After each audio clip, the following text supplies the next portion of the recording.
We have the leadership, the resources, and most importantly, the resolve to make it happen.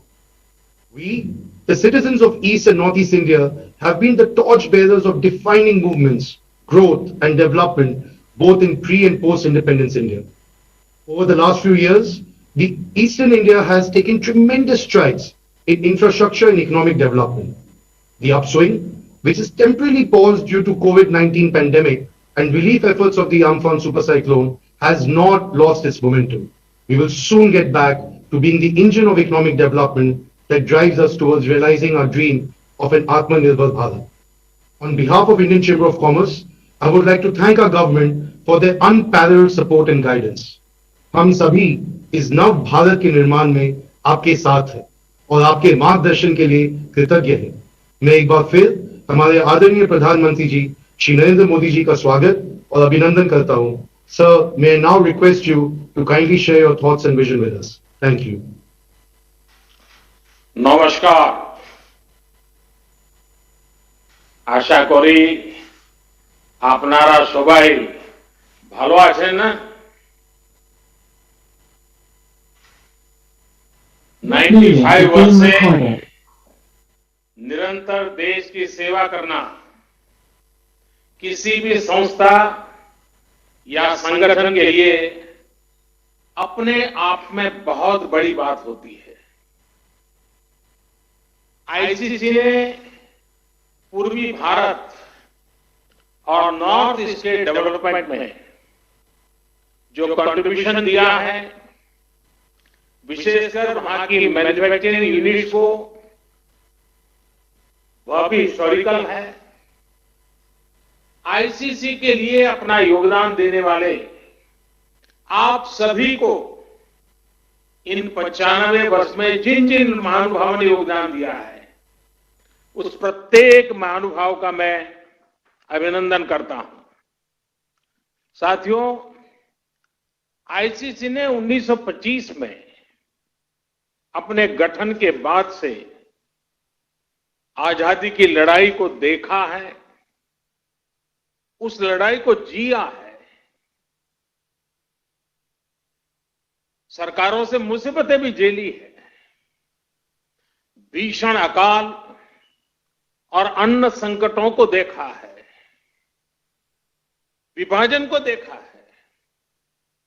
विभाजन की उस पीड़ा को आपने सहा है और भारत की ग्रोथ ट्रेजेक्टरी का भी आप हिस्सा रहे हैं। अब इस बार की एजीएम एक ऐसे समय में हो रही है जब हमारा देश मल्टीपल चैलेंजेस को चैलेंज कर रहा है। कोरोना वायरस से पूरी दुनिया लड़ रही है,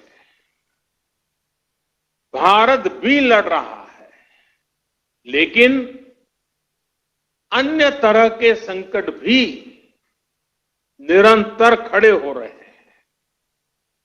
कहीं फ्लड की चुनौती, कहीं लॉकस्ट, जो बंगाल में जिसको पोंगोपा कहते हैं, पोंगोपा का कहर, कहीं ओलावृष्टि, कहीं असम में ऑयल फील्ड में आग,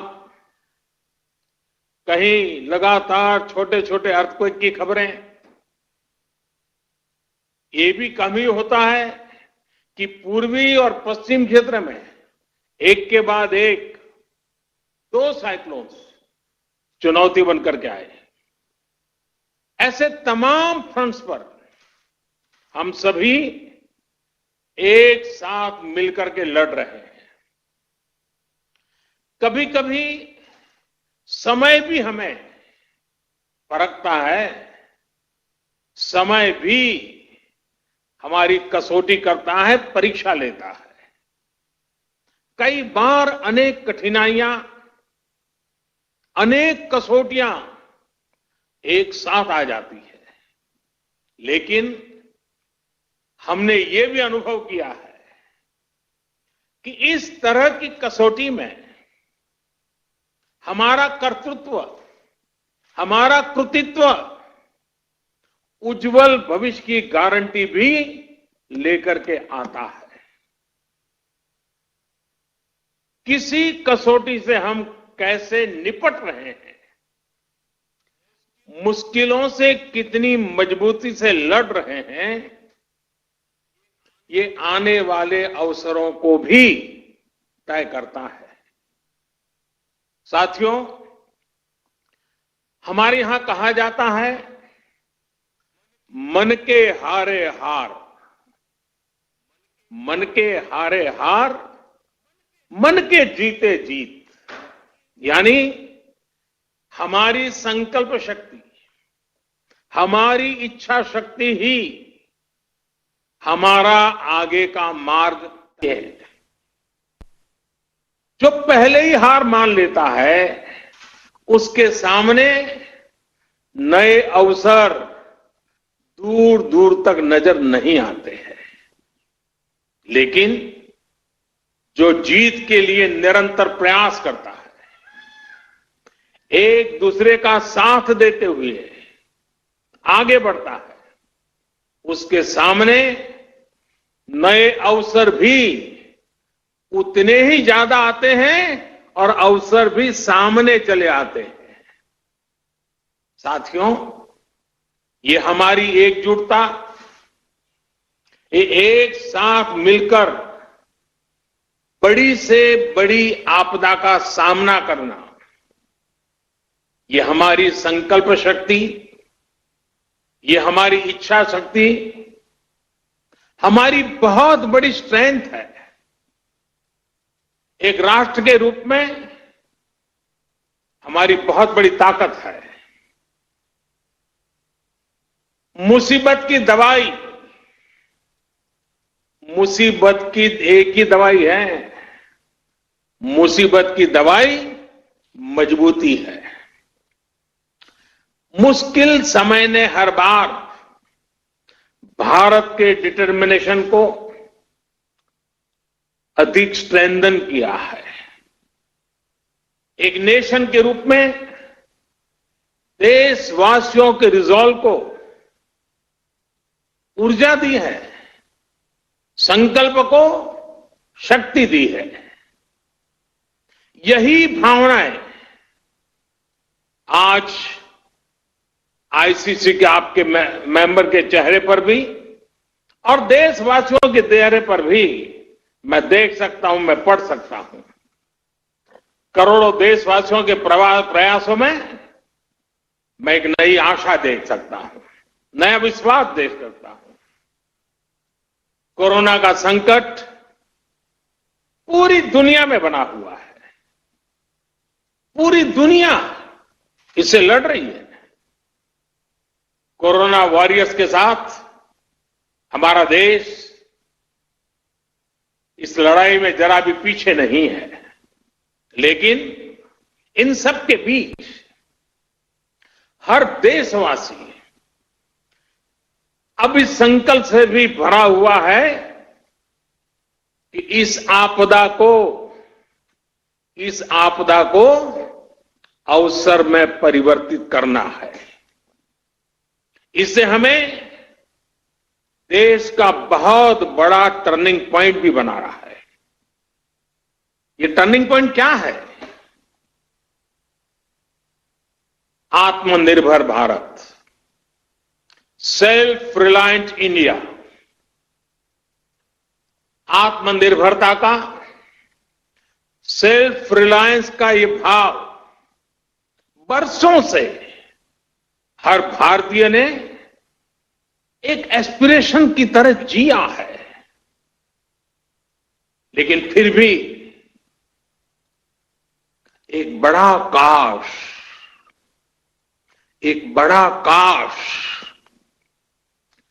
हर भारतीय के मन में रहा है, मस्तिष्क में रहा है।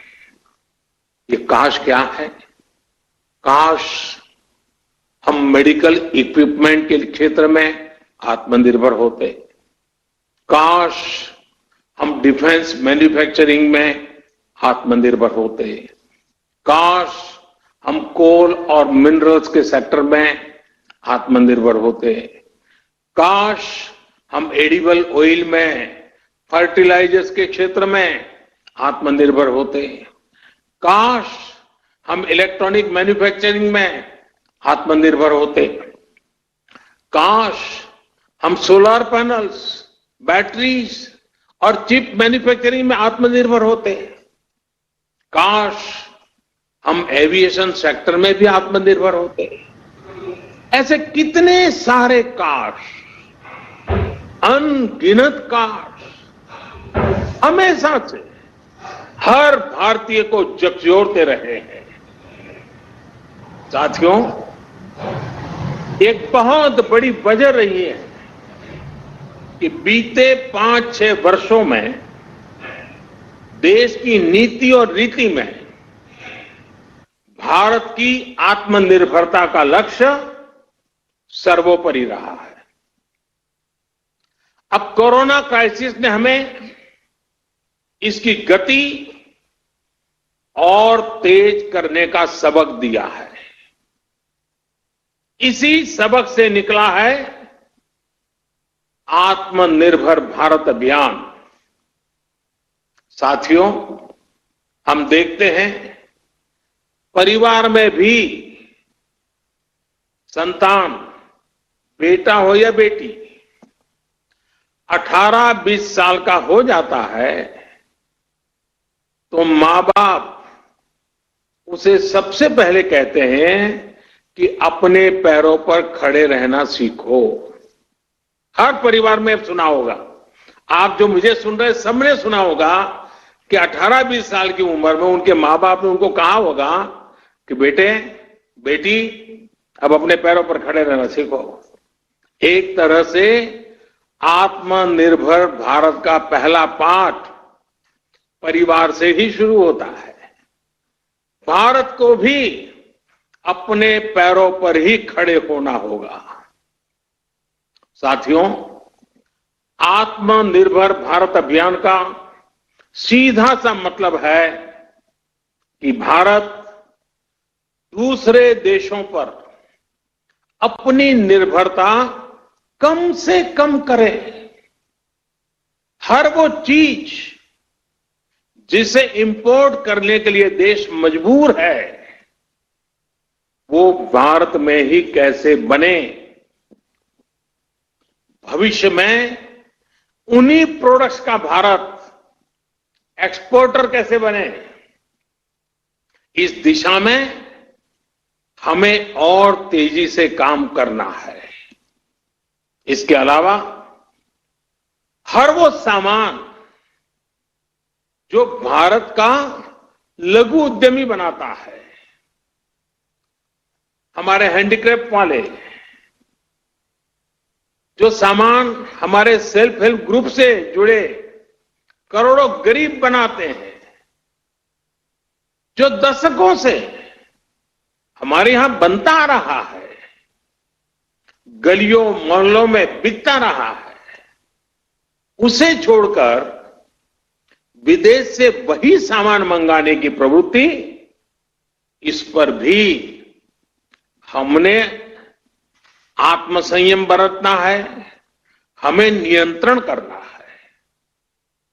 हम इन छोटे छोटे व्यापार करने वाले लोगों से केवल चीज ही नहीं खरीदते, पैसे ही नहीं देते, उनके परिश्रम को पुरस्कृत करते हैं, मान सम्मान बढ़ाते हैं।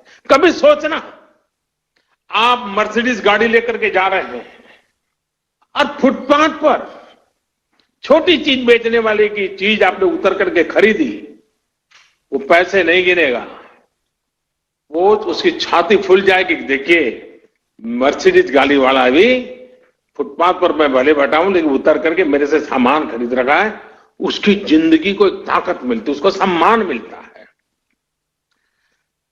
हमें इस बात का अंदाजा भी नहीं होता कि इससे उनके दिल पर कितना प्रभाव पड़ता है, वो कितना गर्व महसूस करता है। इसलिए अब अपने लोकल के लिए वोकल होने का समय है।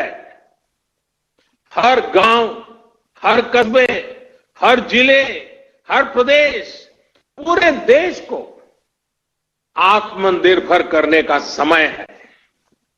साथियों, सालों पहले, दशकों पहले स्वामी विवेकानंद जी ने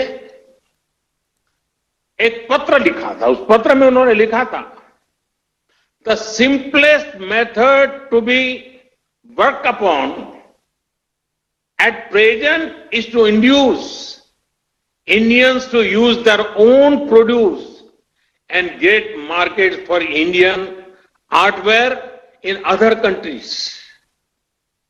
स्वामी विवेकानंद जी का बताया ये मार्ग पोस्ट कोविड वर्ल्ड में भारत की प्रेरणा है। ਨਰਿੰਦਰ ਮੋਦੀ ਨੂੰ ਤੁਸੀਂ ਸੁਣਿਆ, ਪ੍ਰਧਾਨ ਮੰਤਰੀ ਨੇ ਕਿਹਾ ਕਿ ਆਈਸੀਸੀ ਨੇ ਆਜ਼ਾਦੀ ਦੀ ਲੜਾਈ ਨੂੰ ਦੇਖਿਆ ਹੈ ਤੇ ਆਈਸੀਸੀ ਦਾ ਦੇਸ਼ ਦੇ ਵਿਕਾਸ ਦੇ ਵਿੱਚ ਅਹਿਮ ਯੋਗਦਾਨ ਹੈ ਤੇ 95 ਸਾਲਾਂ ਤੋਂ ਦੇਸ਼ ਦੀ ਸੇਵਾ ਕਰ ਰਿਹਾ ਆਈਸੀਸੀ। ਤੇ ਹੋਰ ਕੀ ਕੁਝ ਕਹਿ ਰਹੇ ਨੇ ਪ੍ਰਧਾਨ ਮੰਤਰੀ ਉਹ ਵੀ ਸੁਣਾਂਗੇ। ਫਿਲਹਾਲ ਇੱਕ ਛੋਟੇ ਜਿਹੇ ਬ੍ਰੇਕ ਦੇ ਲਈ ਰੁਕते हैं।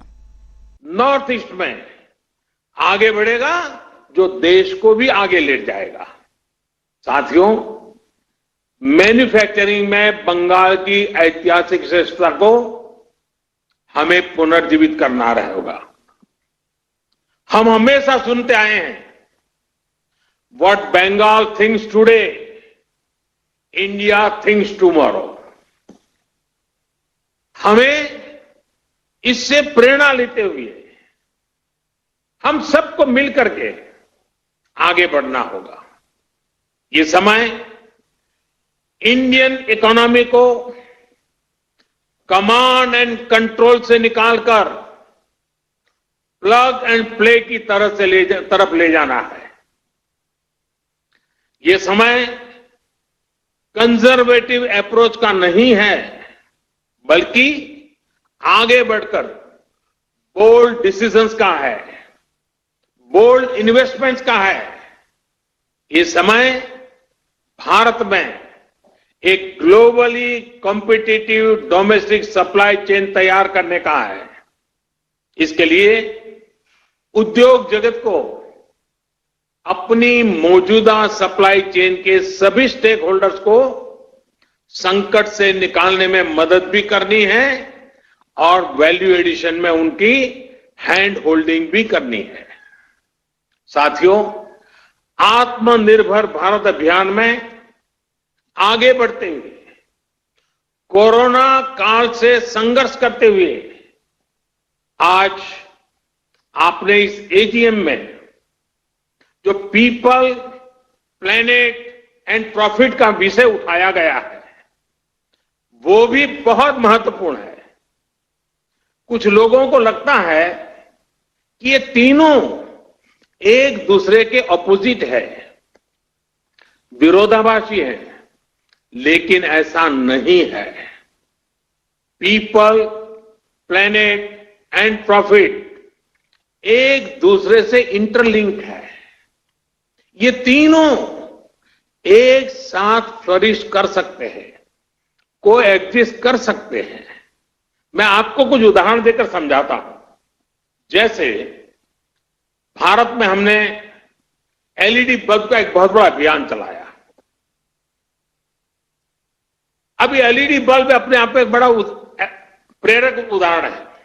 5-6 वर्ष पहले एक एलईडी बल्ब 350 रुपये से भी ज्यादा में मिलता था। आज वही बल्ब 50 रुपये तक में मिल जाता है।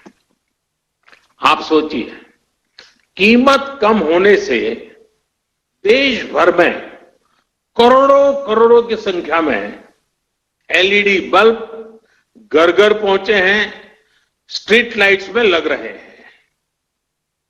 ये क्वांटिटी इतनी बड़ी है कि इससे उत्पादन की लागत कम हुई है और प्रॉफिट भी बढ़ा है। इससे लाभ किसको मिला है? पीपल को, आम देशवासी को, जिसका बिजली का बिल कम हुआ है।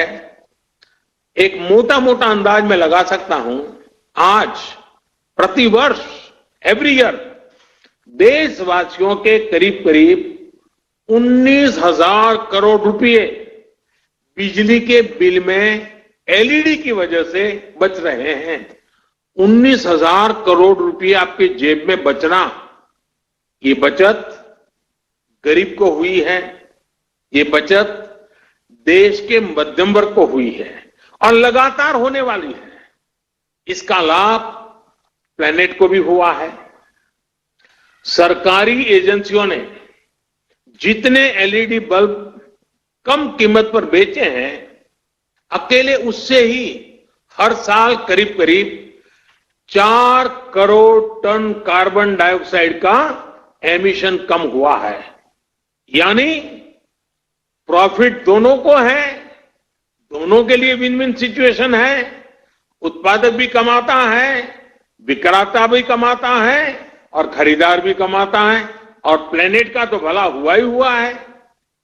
अगर आप सरकार की अन्य योजनाओं और फैसलों को भी देखें तो बीते 5-6 वर्षों में पीपल, प्लेनेट एंड प्रॉफिट का ये कंसेप्ट जमीन पर और मजबूत हुआ है। अब जैसे अभी आपने भी देखा है कि कैसे सरकार का बहुत ज्यादा जोर इनलैंड वाटरवेज पर है। हल्दिया से बनारस तक तो वाटरवेज चालू हो चुका है। अब मैं बनारस का एमपी हूं, इसलिए मुझे आपसे जुड़ने में आनंद भी आता है। अब वो चालू भी हो चुका है। अब नॉर्थ ईस्ट में भी वाटरवेज बढ़ाया जा रहा है। इन वाटरवेज से पीपल का फायदा है क्योंकि इससे लॉजिस्टिक्स का खर्च कम होता है। इन वाटरवेज से प्लैनेट का भी फायदा है क्योंकि इससे ईंधन कम जलता है। और हमें यह भी नहीं भूलना चाहिए कि ये पेट्रोल डीजल के इंपोर्ट को कम करेगा, रोड पर ट्रैफिक कम करेगा, सामान सस्ते में पहुंचाएगा, सामान सस्ता मिलेगा, शॉर्टेज रूट से जल्दी पहुंचेगा। खरीदने वाले और बेचने वाले दोनों को इसमें प्रॉफिट ही प्रॉफिट है। यानी पीपल भी है, प्लैनेट भी है, प्रॉफिट भी है। साथियों, भारत में एक और अभियान अभी चल रहा है, देश को सिंगल यूज प्लास्टिक से मुक्त करने का। इसमें पीपल, प्लैनेट और प्रॉफिट तीनों ही विषय एड्रेस होते हैं। विशेषकर पश्चिम बंगाल के लिए तो ये बहुत ही फायदेमंद है। इससे आपके यहां जूट का कारोबार बढ़ने की संभावना अनेक गुना बढ़ जाती है। और मैं तो आपसे पूछूंगा, क्या आप लोगों ने इसका फायदा उठाया कि नहीं उठाया? क्या अब पैकेजिंग मटेरियल, नई नई वैरायटीज, नए नए थैलिए, नए नए पर्स प्लास्टिक की जगह पर जूट से बनाना शुरू किया कि नहीं किया? एक तरह से मैं कहूंगा ये एक निर्णय, सिंगल यूज प्लास्टिक से मुक्ति का एक निर्णय, आप आईसीसी के मेंबर जो उस इलाके में ज्यादा काम करते हैं, आपकी तो 5 उंगलियां घी में है। और आपको तो इस मौके का और फायदा उठाना चाहिए। और अगर ये मौका छोड़ देंगे तो फिर कौन मदद करेगा? सोचिए, जब पश्चिम बंगाल में बना जूट का बैग हर किसी के हाथ में होगा तो बंगाल के लोगों को कितना बड़ा प्रॉफिट होगा। साथियों, पीपल सेंट्रिक, पीपल ड्रिवन और प्लैनेट फ्रेंडली डेवलपमेंट की अप्रोच अब देश में गवर्नेंस का हिस्सा बन गई है। जो हमारे टेक्नोलॉजिकल इंटरवेंशंस है वो भी पीपल, प्लैनेट और प्रॉफिट के विचार के अनुकूल ही है। यूपीआई के माध्यम से हमारी बैंकिंग टचलेस, कॉन्टैक्टलेस, कैशलेस और 24/7 365 डे संभव हो पाई है। भीम ऐप से ट्रांजैक्शन के अब नए नए रिकॉर्ड बन रहे हैं। रुपे कार्ड अब गरीब, किसान, मध्यम वर्ग, देश के हर वर्ग का पसंदीदा कार्ड बनता जा रहा है। जब हम आत्मनिर्भर भारत की बात करते हैं तो क्यों न गर्व के साथ रुपे कार्ड का इस्तेमाल करें। साथियों, अब देश में बैंकिंग सर्विस का दायरा उन लोगों तक भी पहुंच पाया है जिनको लंबे समय तक हैव नॉट्स की श्रेणी में रखा गया था। डीबीटी, जैम, JAM यानी जनधन, आधार, मोबाइल के माध्यम से बिना लीकेज करोड़ों बेनिफिशरीज तक, करोड़ों लाभार्थी तक जरूरी सहायता पहुंचाना संभव हुआ है।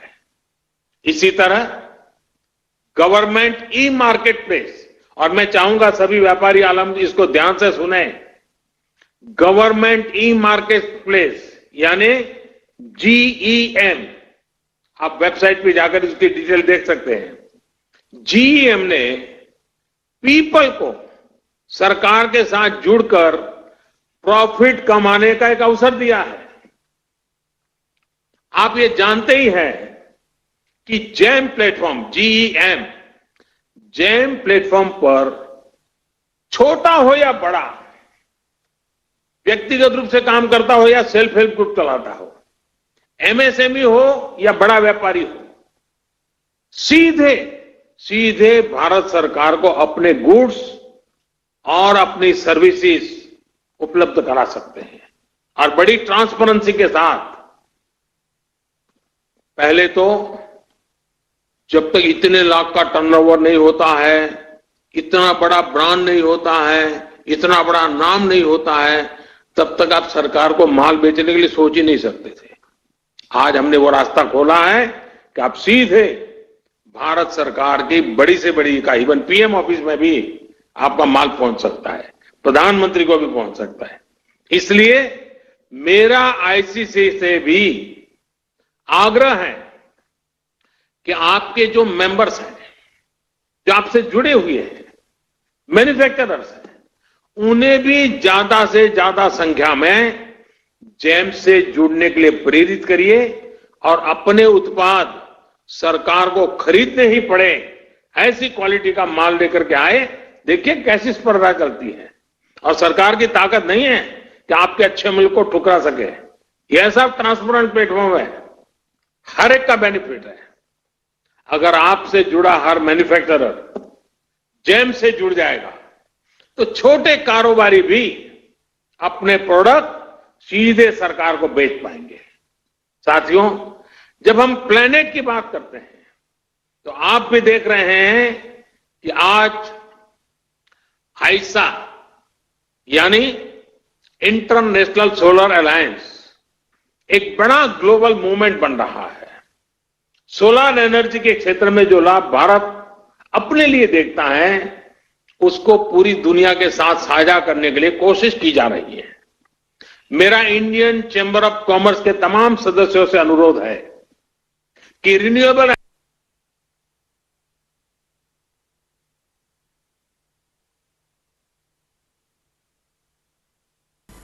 for the vision and for the honor that you do the Indian Chamber of Commerce and the industry in Eastern India by your address and your participation. We are truly, truly honored, and we promise you we will fulfill our responsibility to the fullest. Namaskar.